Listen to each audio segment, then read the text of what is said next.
नमस्कार दोस्तों, आपका स्वागत है। हॉरर की दुनिया में यहाँ हम आपके लिए लाते हैं उन कहानियों को जो आपके रोंगटे खड़े कर देंगी और दिल की धड़कनों को तेज कर देंगी। ऐसी रहस्यमयी कहानियां जहाँ आपको हर पल डर और खौफ का एहसास होगा। आज की हमारी कहानी है डायन का रहस्य। मेरी आपसे इतनी गुजारिश है कि आप अगर इस कहानी को पूरा सुनेंगे तो आपको सच में बहुत ज्यादा मजा आने वाला है। साथ ही अगर आप पहली बार हमारे इस चैनल पर आए हैं तो चैनल को अभी सब्सक्राइब कर लीजिए। ऐसा करने से हमारी और आपकी नज़दीकियां बढ़ जाएंगी और आगे आने वाली वीडियो आप तक आसानी से पहुंच जाएंगी। तो ज़्यादा समय न लेते हुए जल्दी से अपनी कहानी को शुरू करते हैं। बिहार के सुदूर गांव कंठीपुर में एक ऐसी कहानी प्रचलित थी जो गांव वालों के रोंगटे खड़े कर देती। हर कोने में एक ही शब्द गूंजता था, डायन। गांव में कुछ अजीब और भयानक घटनाएं हो रही थीं जिनका कोई सिरा नहीं मिलता था। इस कहानी की शुरुआत एक ठंडी अंधेरी रात से होती है। कंठीपुर गांव की ठंडी और सर्द रातें अक्सर चुपचाप बीतती थीं, लेकिन उस दिन चौपाल पर एक अजीब सा सन्नाटा था। बूढ़े दुलार चाचा, जिनकी कहानियां गांव वालों के लिए महज मनोरंजन हुआ करती थीं, आज कुछ ऐसा कह रहे थे जो सबको भीतर तक झकझोर गया। वह खांसते हुए बोले, तुम लोग नहीं समझोगे, इस गांव पर डायन का साया है। ये जो गायें मर रही हैं, ये महज संयोग नहीं है। मैंने अपनी जिंदगी में ऐसा खौफ पहले कभी नहीं देखा। सभी गांव वाले उनकी तरफ चौंकते हुए देख रहे थे। उन्होंने अपनी लकड़ी की लाठी जमीन पर पटकते हुए कहा, परसों की रात जब मैं खलिहान के पास से गुजर रहा था तो मैंने फुलवा की गाय को देखा।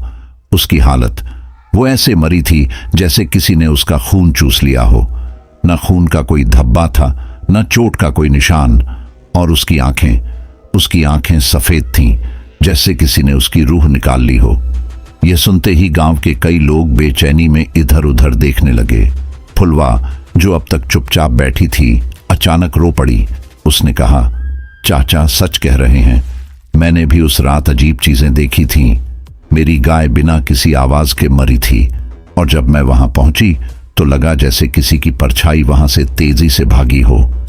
गांव के युवा मनीष ने बीच में टोका, अरे चाचा, ये सब बुजुर्गों की गप्प है। कोई डायन वायन नहीं होती, ये बस जंगली जानवरों का काम है। लेकिन दुलार चाचा ने उसकी बात काटते हुए कहा, जंगली जानवर खून पीते हैं लेकिन वे पीछे निशान छोड़ते हैं। यहां ऐसा कुछ भी नहीं था। तुम बच्चे हो, समझ नहीं पाओगे। मैंने अपने बचपन में भी इस गांव में डायन का आतंक देखा है। सभी गांव वाले चुप हो गए। औरतें बच्चों को जल्दी घर ले जाने लगी। हर कोई मन ही मन सोच रहा था कि क्या वाकई दुलार चाचा सही कह रहे थे। क्या गांव में कुछ अनहोनी घटने वाली थी। उस रात जब चौपाल खाली हुआ तो आसमान में हल्की गरज सुनाई दी। हवा ठंडी और तेज हो चुकी थी। दुलार चाचा अपने घर की तरफ लौट रहे थे, तभी उन्हें लगा जैसे कोई उनका पीछा कर रहा हो। उन्होंने मुड़कर देखा, लेकिन वहां सिर्फ सन्नाटा था। दूर कहीं एक उल्लू की आवाज गूंजी और अंधेरे में एक अजीब सी परछाई लहराती दिखी। चाचा के दिल में खौफ का पहला बीज बो दिया गया था। गांव का हर कोना अब एक डरावने रहस्य से भर गया था। गांव के पास फैला झुरी का जंगल वर्षों से डर और रहस्य का प्रतीक बना हुआ था। कहते थे, इस जंगल में सूरज ढलने के बाद कदम रखना अपनी मौत को बुलावा देना है।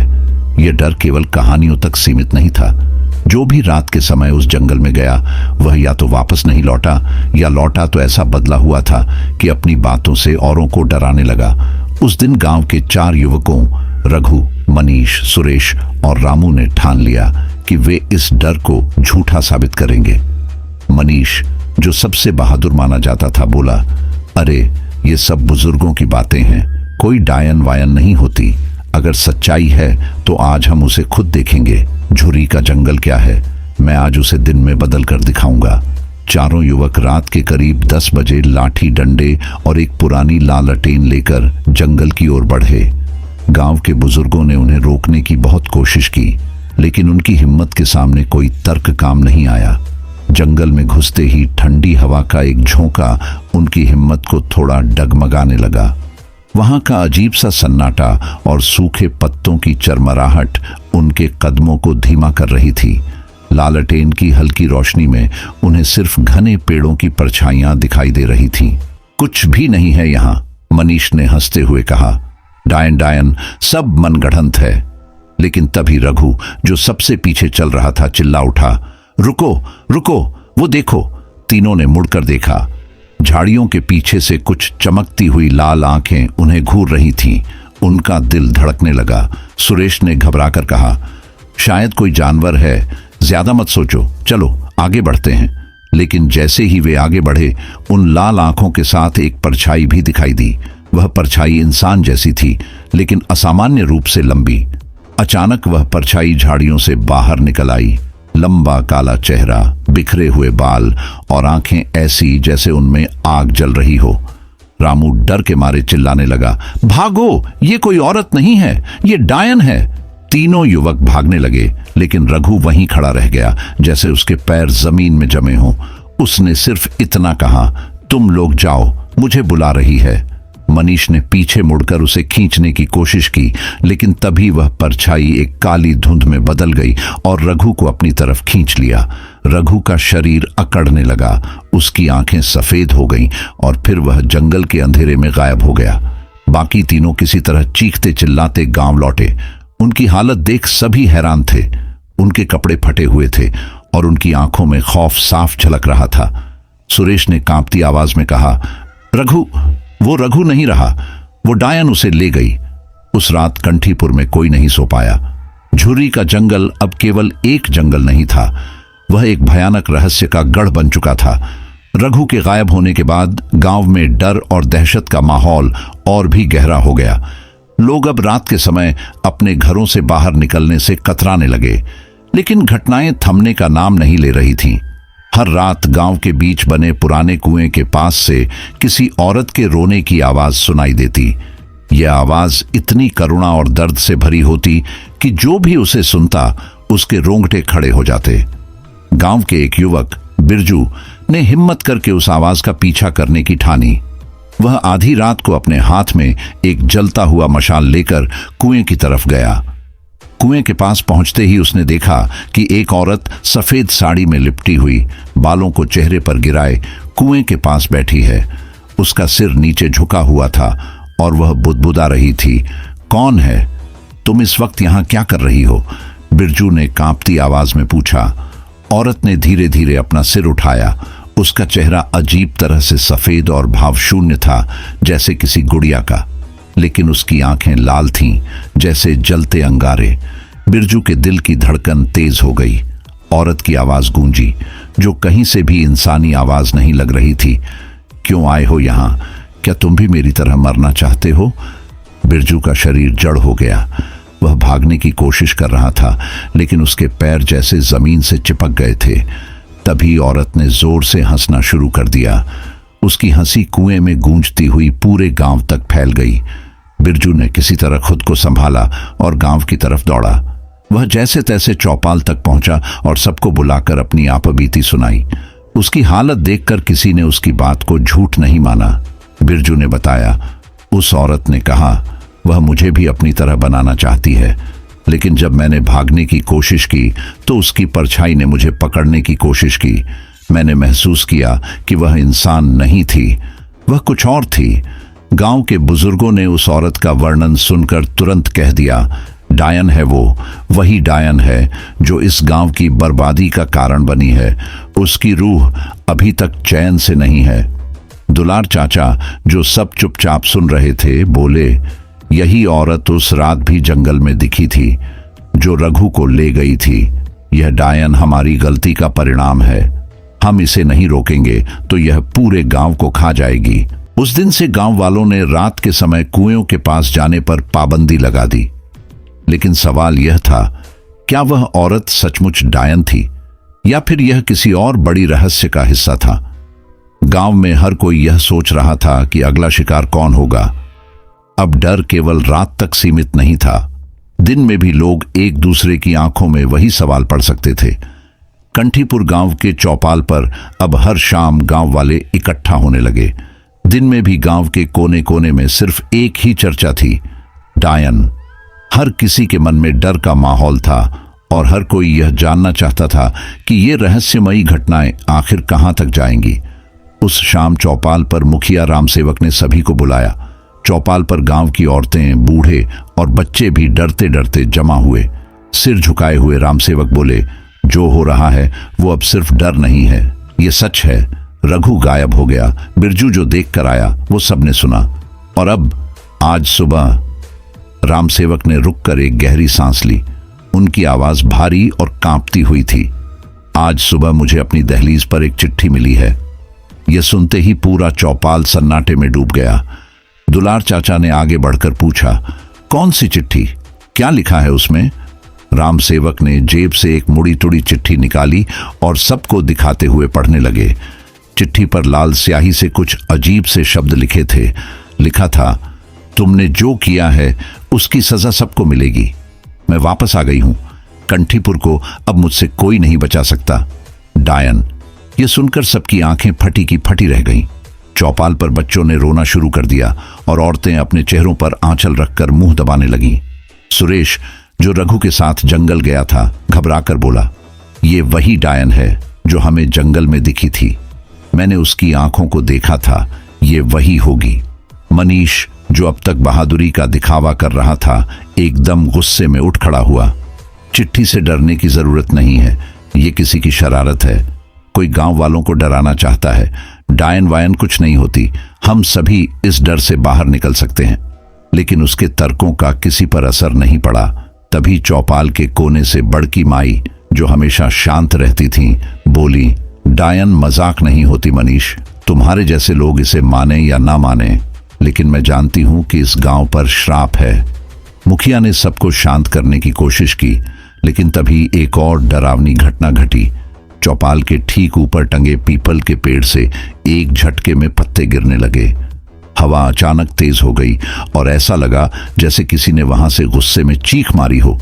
सब लोग सहम कर उठ खड़े हुए। ये क्या था? सुरेश चीख पड़ा। दुलार चाचा ने कांपते हुए कहा, यह उसकी चेतावनी थी। ये डायन है, कोई साधारण आत्मा नहीं। हमने सालों पहले जो गुनाह किया था वो अब लौटकर हमें सजा देने आई है। गांव के लोगों में डर इस कदर बढ़ गया कि हर कोई अपने अपने घर भागने लगा। चौपाल पर एक बार फिर सन्नाटा पसर गया। मुखिया ने अंत में कहा, हमें कुछ करना होगा। अगर हम ऐसे ही डरते रहे तो ये डायन हमें एक एक करके खत्म कर देगी। लेकिन सवाल यह था, डायन से लड़ें कैसे? क्या वे सचमुच इस रहस्यमयी ताकत का सामना कर पाएंगे, या चौपाल पर फैली यह दहशत उनके अंत की शुरुआत थी? कंठीपुर गांव के बीचों बीच एक पुराना सूखा कुआं था, जिसे सालों से किसी ने छुआ तक नहीं था। उस कुएं के आसपास की जमीन बंजर और वीरान थी। बच्चे तो उसके पास खेलते भी नहीं थे। गांव में एक पुरानी कहानी थी कि यह डायन का कुआं है। कहते थे कि कई साल पहले इस कुएं में एक औरत को डायन कहकर गांव वालों ने जिंदा फेंक दिया था। उसके बाद से ही गांव में अजीब अजीब घटनाएं होने लगी थीं, लेकिन इस बात को लोग केवल अफवाह मानते थे। अब रघु के गायब होने और बिरजू की कहानी के बाद इस कुएं की चर्चा फिर से शुरू हो गई थी। उस रात अचानक से कुएं के पास कुछ हुआ। आसमान साफ था, लेकिन कुएं के ऊपर घने बादल जमा हो गए। आधी रात को कुएं से एक अजीब सी आवाज आने लगी। यह आवाज ऐसी थी जैसे कोई औरत धीरे धीरे गा रही हो। गांव के कुछ लोगों ने इसे सुना और डर के मारे अपने घरों के दरवाजे बंद कर लिए। अगली सुबह जब लोग कुएं के पास पहुंचे तो उन्होंने देखा कि कुएं की दीवारों पर खून के धब्बे थे। कोई नहीं समझ पा रहा था कि यह खून कहां से आया। फुलवा, जिसकी गाय मरी थी, घबराकर बोली, ये खून उसी डायन का है। उसने फिर से अपनी ताकत दिखानी शुरू कर दी है। दुलार चाचा, जो गांव के सबसे बुजुर्ग थे, ने कहा, मैंने इस कुएं के बारे में सुना है। मेरी माँ कहा करती थी कि इस कुएं के अंदर उस औरत की रूह है जिसे गांव वालों ने डायन कहकर मारा था। शायद अब वह रूह जाग गई है। मुखिया ने फैसला किया कि कुएं के पास कुछ लोगों को तैनात किया जाएगा ताकि यह पता लगाया जा सके कि वहां क्या हो रहा है। लेकिन जब रात हुई तो एक और भयानक घटना घटी। कुएं के पास तैनात सुरेश और मनीष ने महसूस किया कि कुएं के अंदर से किसी के रोने की आवाज आ रही थी। मनीष ने कहा, यह कोई औरत की आवाज है। लगता है कोई अंदर फंस गया है। हमें जाकर देखना चाहिए। लेकिन सुरेश ने डरते हुए मना किया, नहीं मनीष, ये इंसानी आवाज नहीं है, ये डायन की चाल हो सकती है। तभी कुएं के अंदर से अचानक से एक तेज चीख निकली। दोनों के हाथ पैर ठंडे पड़ गए। मनीष ने हिम्मत करके कुएं के अंदर झांकने की कोशिश की, लेकिन जैसे ही उसने लालटेन से कुएं के अंदर रोशनी डाली, उसे ऐसा लगा जैसे किसी ने उसकी आंखों में सीधे झांका हो। दो जलती हुई लाल आंखें कुएं के गहरे अंधकार से उसे घूर रही थीं। मनीष चीखते हुए पीछे हट गया। उसने सुरेश का हाथ पकड़ा और दोनों गांव की तरफ दौड़ पड़े। चौपाल पर पहुंचकर मनीष ने हांफते हुए कहा, वो कुएं में है, वही है, उसकी रूह अब जाग चुकी है, हमने उसे जगा दिया है। गांव के लोग अब समझ चुके थे कि डायन का कुआं केवल एक कहानी नहीं थी, वहां कुछ ऐसा था जो उनकी समझ से परे था। दुलार चाचा ने कहा, यह कुआं हमारी सबसे बड़ी गलती का गवाह है। उस औरत को बेगुनाह मारकर हम सब ने पाप किया था और अब उसका बदला शुरू हो चुका है। लेकिन अब सवाल था, क्या कुएं की इस रूह को शांत किया जा सकता है या यह डायन पूरे गांव को अपने श्राप का शिकार बनाएगी? रघु के गायब होने के बाद से ही गांव पर एक रहस्यमयी छाया मंडरा रही थी। लोग सोचते थे कि वह जंगल में मारा गया होगा, लेकिन किसी ने उसकी लाश तक नहीं देखी थी। हालात तब और बिगड़ गए जब गांव के कुछ लोगों ने दावा किया कि उन्होंने रात में रघु को गांव की गलियों में घूमते हुए देखा। सबसे पहले यह बात बड़की माई ने बताई। वह अपनी झोपड़ी के पास बैठी थी जब उसने अंधेरे में एक परछाई को देखा। परछाई लंबी थी और उसका चलने का तरीका बिल्कुल रघु जैसा था। बड़की माई ने पुकारा, रघु, तू है क्या? लेकिन वह परछाई बिना कोई जवाब दिए सीधे गांव के पुराने पीपल की तरफ बढ़ गई। बड़की माई ने डर के मारे अपने दरवाजे बंद कर लिए। सुबह होते ही उसने चौपाल पर सबको बताया, रघु वापस आ गया है, लेकिन वो रघु नहीं है, वो अब भूत बन चुका है। यह सुनकर गांव में खलबली मच गई। उसी रात सुरेश, जो रघु का सबसे करीबी दोस्त था, ने भी कुछ अजीब देखा। वह अपने घर की छत पर बैठा था जब उसने दरवाजे पर दस्तक सुनी। बाहर झांकने पर उसने देखा कि रघु खड़ा था, लेकिन उसका चेहरा सफेद और बेजान था, जैसे किसी ने उसके शरीर से सारी रोशनी खींच ली हो। सुरेश ने डरते हुए पूछा, रघु, तू कहां चला गया था? तू जिंदा है? रघु ने बिना कोई जवाब दिए सुरेश की तरफ अपना हाथ बढ़ाया। उसका हाथ ठंडा और बर्फ जैसा था। सुरेश के दिल में डर समा गया। उसने पीछे हटते हुए पूछा, तू कौन है? रघु है या कुछ और? रघु ने धीरे धीरे कहा, मुझे जंगल में ले जाया गया था, मैंने उस डायन को देखा, वो अब तुम्हें भी नहीं छोड़ेगी। यह कहते ही रघु की परछाई गायब हो गई। सुरेश के होश उड़ गए। वह पूरी रात कांपते हुए बैठा रहा और सुबह होते ही चौपाल पर सबको बुलाया। उसने कहा, रघु मरा नहीं है, लेकिन अब वो इंसान नहीं रहा। वो हमारी चेतावनी देने आया था। उसने कहा कि डायन अब पूरे गांव को खत्म करेगी। दुलार चाचा, जो अब तक शांत थे, ने कहा, रघु का भूत केवल यह दिखाने आया है कि हम सब कितनी बड़ी मुसीबत में हैं।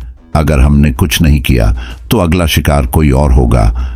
गांव के लोग डर और बेचैनी से भर गए। अब यह साफ था कि डायन ने न सिर्फ रघु को अपनी गिरफ्त में लिया था, बल्कि उसका इस्तेमाल गांव को डराने और अपने इरादे पूरे करने के लिए कर रही थी। मुखिया रामसेवक ने एक बैठक बुलाई और कहा, हमें रघु की आत्मा को शांति दिलानी होगी, लेकिन उसके लिए हमें यह समझना होगा कि डायन आखिर चाहती क्या है। वह सिर्फ डर फैलाना चाहती है या हमारे पाप का बदला ले रही है? लेकिन सवाल यह था, क्या वे डायन को रोकने का तरीका ढूंढ पाएंगे या रघु का भूत उनके अंत की शुरुआत था? डायन के बढ़ते खौफ और रघु के भूत के अचानक प्रकट होने से गांव वालों की रातों की नींद उड़ चुकी थी। चौपाल पर सभी ने निर्णय लिया कि इस रहस्य का समाधान तभी हो सकता है जब डायन और कुएं की कहानी के पीछे का सच जाना जाए। तभी दुलार चाचा ने कहा, मुझे याद है हमारे पूर्वजों ने इस गांव के इतिहास को लेकर कुछ बातें एक पुरानी किताब में दर्ज की थी। वह किताब मेरे परदादा के समय की है और मेरे घर की पुरानी कोठरी में रखी हुई है। शायद उसमें कुछ सुराग मिले। सभी ने सहमति जताई। दुलार चाचा ने गांव के मुखिया सुरेश और मनीष को अपने साथ चलने को कहा। वे चारों लालटेन और एक लोहे की छड़ी लेकर दुलार चाचा के घर की कोठरी में गए। कोठरी सालों से बंद थी और भीतर जाते ही एक अजीब सी सीलन और धूल की गंध ने उनका स्वागत किया। दुलार चाचा ने दीवार के कोने में रखी एक लकड़ी की पेटी की तरफ इशारा किया। उन्होंने कहा, यह रही पेटी, इसमें वह किताब होनी चाहिए। पेटी खोलते ही एक पुरानी चमड़े की जिल्द वाली मोटी किताब निकली। किताब पर धूल की मोटी परत जमी थी, लेकिन उसके कवर पर कुछ शब्द लिखे थे, कंठीपुर का श्राप। यह देखकर सबके रोंगटे खड़े हो गए। सुरेश ने कांपते हाथों से किताब खोली। किताब में गांव के इतिहास की कहानियां, घटनाएं और एक विशेष अध्याय दर्ज था, डायन का उदय। उस अध्याय में लिखा था, कई साल पहले कंठीपुर में एक औरत रहती थी जिसका नाम चंपा था। वह गांव की सबसे सुंदर और बुद्धिमान औरत मानी जाती थी, लेकिन उसकी खूबसूरती और ताकत कुछ लोगों को खटकती थी। एक दिन गांव के कुछ लालची और ताकतवर लोगों ने चंपा पर झूठा आरोप लगाया कि वह डायन है। उन्होंने उसे सबके सामने बेइज्जत किया और उस पर अत्याचार कर उसे कुएं में जिंदा फेंक दिया। मरने से पहले चंपा ने सभी को श्राप दिया कि जिस दिन मैं लौटूंगी उस दिन कंठीपुर का विनाश तय होगा। मैं जाऊंगा, अगर ये हमारे गांव को बचाने का रास्ता है तो मैं पीछे नहीं हटूंगा। बिरजू के इस साहसिक निर्णय के बाद सभी ने कुएं के पास एकत्र होकर तैयारियां शुरू कर दी। मोटे रस्से, लालटेन और सुरक्षा के लिए कुछ लोहे के औजार लेकर सब ने बिरजू को कुएं में उतारा। जैसे जैसे वह रस्सी के सहारे नीचे उतरता गया, कुएं का अंधेरा और घना होता गया। नीचे पहुंचते ही बिरजू ने देखा कि कुएं की दीवारों पर अजीब अजीब चिन्ह बने हुए थे। ये चिन्ह किसी अनजान भाषा में थे, लेकिन उनमें से कुछ चिन्ह इंसानी चेहरे जैसे दिखते थे, जैसे कोई दर्द में चीख रहा हो। कुएं के तल पर बिरजू को एक पुराना लोहे का संदूक दिखाई दिया। संदूक पर जंग लगी थी और उसकी सतह पर खून जैसे धब्बे थे। बिरजू ने हिम्मत जुटाकर उसे खोलने की कोशिश की। जैसे ही उसने संदूक खोला, एक ठंडी हवा का झोंका उसके चेहरे पर लगा और अचानक कुएं के अंदर एक आवाज गूंजने लगी, तुम्हें यहां नहीं आना चाहिए था। बिरजू ने हड़बड़ाते हुए लालटेन की रोशनी में संदूक के अंदर देखा। वहां कुछ पुराने कागज, गहने और एक डायरी जैसी चीज रखी हुई थी। बिरजू ने वह डायरी उठाई। जैसे ही उसने डायरी खोली, उसे पहले पन्ने पर कुछ नाम लिखे मिले, रामलाल भैरव सिंह चौधरी जगन्नाथ। ये नाम पढ़ते ही बिरजू को समझ में आ गया कि ये वही लोग थे जिन्होंने चंपा पर झूठा इल्जाम लगाकर उसे डायन घोषित किया था। डायरी के आखिरी पन्ने पर चंपा के हाथ से लिखा एक नोट था, मुझे मारा जा सकता है, लेकिन मेरे दर्द और सच को मिटाया नहीं जा सकता। मेरी रूह तब तक भटकेगी जब तक ये नाम सबके सामने ना आ जाए और मेरे साथ हुए अन्याय का बदला न लिया जाए। बिरजू ने यह डायरी अपने पास रखी और जल्दी जल्दी रस्सी के सहारे ऊपर चढ़ने लगा। ऊपर पहुंचते ही उसने सबको यह डायरी और उसमें लिखे नाम दिखाए। गांव वालों में खलबली मच गई। दुलार चाचा ने नाम देखकर कहा, ये वही लोग हैं जो चंपा के समय गांव के सबसे ताकतवर आदमी हुआ करते थे, लेकिन ये लोग तो अब मर चुके हैं। अब इनसे कैसे माफी मांगी जाए। मुखिया राम सेवक ने कहा, चंपा का श्राप केवल तब खत्म होगा जब पूरा गांव उसके साथ हुए अन्याय को मानेगा। हमें इन नामों को सबके सामने लाकर सच का ऐलान करना होगा। लेकिन डायरी के साथ आए डरावने संकेतों ने एक और सवाल खड़ा कर दिया, क्या सच उजागर करना ही पर्याप्त होगा या चंपा की रूह के लिए कुछ और भी करना होगा। गांव वालों को पहली झलक तो मिल चुकी थी, लेकिन असली सच्चाई अभी भी अंधेरे में थी। पुरानी डायरी और उसमें लिखे नामों ने गांव वालों को चंपा के दर्द और श्राप की गहराई का एहसास करा दिया। अब यह स्पष्ट हो चुका था कि चंपा की आत्मा को शांति दिलाने के लिए कुछ बड़ा करना होगा। दुलार चाचा ने चौपाल पर सबको इकट्ठा किया और कहा, सिर्फ इन नामों का खुलासा करना काफी नहीं होगा। चंपा के साथ हुए अन्याय की माफी मांगने और उसकी आत्मा को शांति देने के लिए हमें एक विशेष अनुष्ठान करना होगा। यह अनुष्ठान आसान नहीं है, इसमें हमें उसकी आत्मा का सामना करना होगा। गांव की सबसे बुजुर्ग महिला सुमित्रा माई ने कहा, मैंने अपनी माँ से सुना था कि आत्मा को बुलाने का और उसे शांत करने का एक तरीका होता है, लेकिन इसमें खतरा है। अगर आत्मा का गुस्सा शांत न हुआ तो वह हमें भी नुकसान पहुंचा सकती है। सबके सहमति देने के बाद तय हुआ कि यह अनुष्ठान गांव के उसी पुराने पीपल के पेड़ के नीचे किया जाएगा जिसे गांव के लोग चंपा के साथ जोड़ ढते थे। आधी रात का समय चुना गया क्योंकि यह आत्मा को बुलाने का सबसे प्रभावी समय माना जाता था। पीपल के पेड़ के नीचे एक चबूतरा बनाया गया। वहां दीपक जलाए गए और चारों ओर पवित्र घास और फूल बिछाए गए। किताब में बताए गए चिन्हों को चबूतरे के चारों कोनों पर खींचा गया। यह अनुष्ठान आत्मा को सामने लाएगा।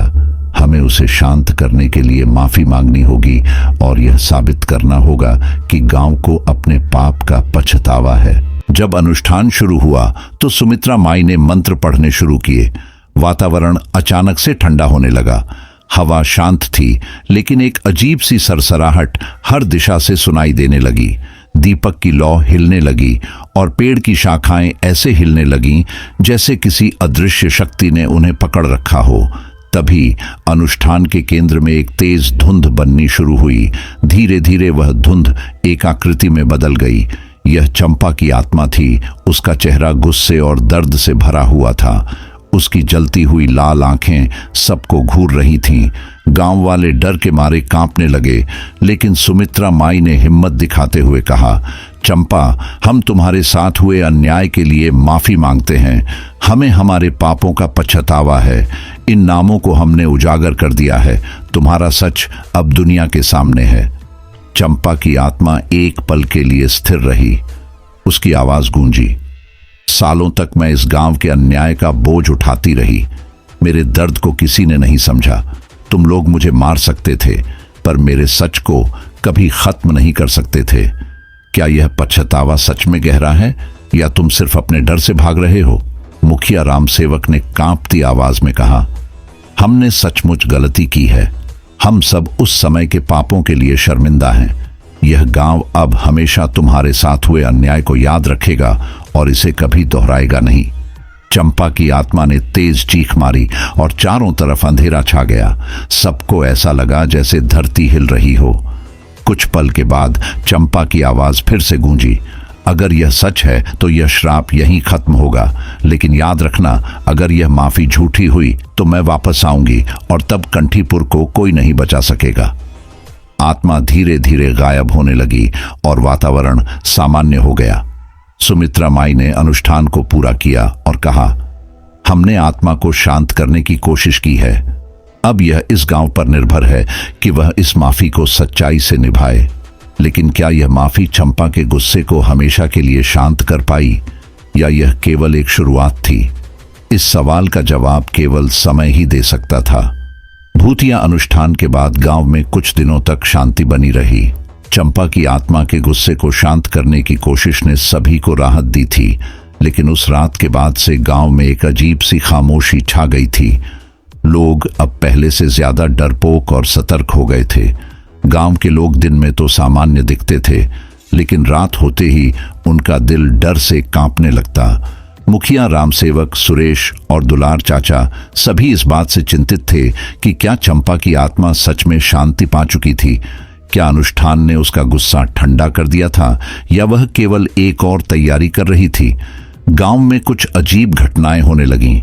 कई लोग कहने लगे कि उन्होंने रात के समय पीपल के पेड़ के पास चंपा को देखा, लेकिन अब वह एक साधारण आत्मा नहीं बल्कि एक भयावह शक्ति बन चुकी थी। कुछ लोग कहते थे कि चंपा की आंखें रात को हर दिशा से चमकती हैं, जैसे वह हर किसी को घूर रही हो। एक दिन रामलाल के खेत में काम करने वाला एक मजदूर अचानक गायब हो गया और उसकी आखिरी बात यही थी कि उसने अंधेरे में चंपा को देखा था। मनीष और बिरजू, जो सबसे पहले अनुष्ठान में शामिल हुए थे, अब भी भयभीत थे। मनीष ने कहा, क्या यह माफी सच में स्वीकार की गई थी या हमारी कोशिश सिर्फ एक गलत कदम थी? सुरेश ने जवाब दिया, हमने जो किया वह जरूरी था, लेकिन चंपा की आत्मा का शांति पाना इस गांव के लिए केवल पहला कदम था। अब हमें अपनी जिम्मेदारी समझनी होगी। मुखिया रामसेवक ने एक और बैठक बुलाई जिसमें गांव के सभी लोग इकट्ठा हुए। उन्होंने कहा, हमने चंपा की आत्मा को शांति देने की कोशिश की, लेकिन उसका अस्तित्व अब भी हमारे बीच है। यह मामला खत्म नहीं हुआ है। बल्कि एक नई शुरुआत हो सकती है। अब हमें यह तय करना होगा कि इस रहस्य का अंत कैसे होगा। क्या हम चुप रहकर अपने डर को और बढ़ने देंगे या हम इस गांव की सच्चाई और आत्मा को मुक्त करेंगे? इस बार गांव के लोगों ने निर्णय लिया कि अब उन्हें चंपा की आत्मा को हमेशा के लिए शांति दिलानी होगी, लेकिन इसके लिए एक और बड़ा कदम उठाना होगा। गांव के बुजुर्गों से बात करते हुए दुलार चाचा को यह पता चला कि एक और बात थी जो किताब में नहीं लिखी थी। चंपा की आत्मा केवल उन लोगों से बदला लेना चाहती थी जिन्होंने उसे मारा था, लेकिन अगर गांव के लोग उसके साथ हुए अन्याय को पूरी तरह से स्वीकार कर लेते और सही तरीके से उसे श्रद्धांजलि देते तो उसकी आत्मा को शांति मिल सकती थी। लेकिन इसका मतलब था कि इस गांव को अपनी पूरी सच्चाई के साथ सामने आना होगा। सभी गांव वाले एकजुट होकर पुराने पीपल के पेड़ के पास पहुंचे। वहां एक और अनुष्ठान किया गया जिसमें गांव वालों ने पूरी श्रद्धा के साथ चंपा के नाम की पूजा की और सबके सामने यह स्वीकार किया कि उन्होंने उसकी हत्या की और उसके साथ जो अन्याय हुआ वह गलत था। लेकिन जैसे ही अनुष्ठान खत्म हुआ, एक तेज आवाज सुनाई दी। अचानक पीपल के पेड़ के नीचे एक तेज ध्वनि गूंजने लगी। फिर एक हल्का झंकार हुआ और एक कटा हुआ स्वर बोला, तुम्हें माफी मिली है, लेकिन क्या तुम सच में मुझे भूल पाए हो? यह चंपा की आवाज थी, लेकिन अब वह शांत और थकी हुई लग रही थी। एक आखिरी बार उसने कहा, मैं अब चली जाती हूं, लेकिन तुम लोग कभी मेरे दर्द को भूल नहीं पाओगे। इस गांव का हर इंसान अब मेरे कर्ज का भुगतान करेगा, चाहे वे जानते हों या नहीं। उसके बाद चंपा की आत्मा ने गांव को छोड़ दिया। पेड़ की शाखाएं अचानक स्थिर हो गई और पूरा वातावरण सामान्य हो गया। लेकिन सबको यह समझ में आ गया कि यह रहस्य पूरी तरह से खत्म नहीं हुआ था। चंपा की आत्मा ने उनके दिलों में एक सवाल छोड़ दिया था, क्या माफी का सच पूरी तरह से स्वीकार किया गया था या यह सिर्फ एक शुरुआत थी? गांव अब भी भय और सस्पेंस के जाल में बंधा हुआ था, क्योंकि चंपा का रहस्य अब भी उनके भीतर गूंज रहा था। क्या यह कहानी का अंत था या यह सिर्फ एक नई शुरुआत थी? यही सवाल हर किसी के दिल में था। रहस्य खत्म हुआ या नहीं, यह जानने का समय अब भी दूर था। तो दोस्तों, ये कहानी यहीं पर समाप्त होती है। अगर आपको कहानी अच्छी लगी हो तो चैनल को सब्सक्राइब जरूर कर लेना, वीडियो को लाइक भी कर देना और एक प्यारा सा कमेंट आप कर देना। आप कहानी कहाँ से सुनते हैं और आपका नाम क्या है? तो अगली वीडियो में आपका शहर का नाम और आपका नाम लिया जाएगा। तो अपना और अपने परिवार का ख्याल रखना। तो दोस्तों, गुड नाइट।